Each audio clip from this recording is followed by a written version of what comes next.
တီးတန်ရှင်နန်းရတနာကိုဖိတ်ခေါ်ပါတယ်သမီးနန်းရတနာယနေ့ညဒီလိုအစီအစဉ်မှာပါဝင်တဲ့အတွက်အရန်ကျေးဇူးတင်တယ်ဝမ်းသာတယ်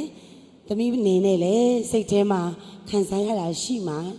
ဖြစ်တယ်ဒါကြောင့်မလို့နည်းနည်းလေးဘလို့ဝမ်းသာတယ်ဂျင်းနဲ့တယ်ဆိုတာပြောပြပေးပါဦး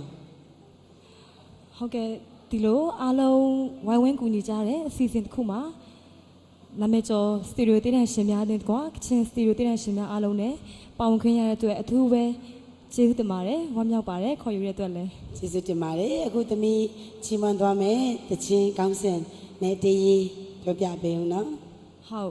တချင်းနာမည်ကတော့အမှုတော်၌ကန်းလင်းကြိုဖြစ်ပါတယ်ရှင်တေးရေးကတော့